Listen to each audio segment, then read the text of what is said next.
14번째 그 사실상 14개 법안에 대해서 윤석열 대통령이 와 거부권을 또 행사했어요. 뭐 진짜 전세사기 특별법, 민주유공자법, 농업회의소법, 한우산업지원법. 제가 나중에 또 추가 취재를 해보니까 이 한우산업지원법하고 농업회의소법은 국민의힘 의원들도 자기들이 발의한 법이라는 거예요. 홍문표 의원이.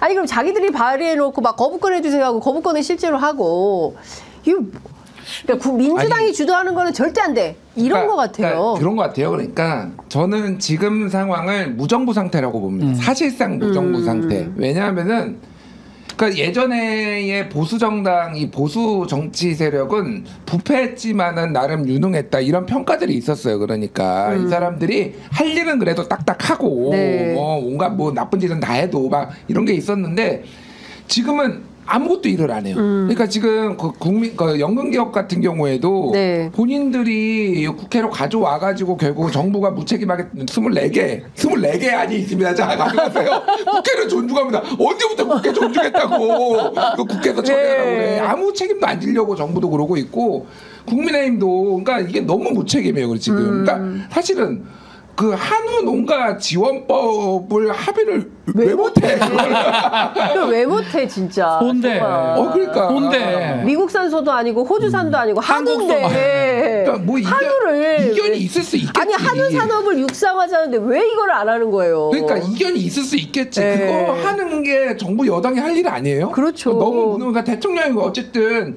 이러다가 이승만 45번 거부권 따라잡겠어 지금 이러다가. 아니 박찬대 원내대표가 그랬어요. 오늘 뉴스가 이런 게 나올 거라는 거예요 앞으로. 오늘 윤석열 대통령 200번째 거부권 행사했으면 이런 보도가 나올 거다. 이게 이제 심각한 게 이렇게 봐야 돼요. 우리가 헌법이 이제 우리나라 통치 구조를 만들어 놓고 그걸 규정해 놓은 법인데 헌법에 보면 국회가 더 빨리 나와요 대통령보다 40조 정확하지 않아요. 40조 41조 정도 되는 것 같은데 입법권은 뭐 국회에 있다. 그리고 대통령, 행정각부, 사법권, 헌법재판소의 순으로 나오거든요. 네. 그만큼 기본권 다음으로 중요하다는 게 국회인 거예요.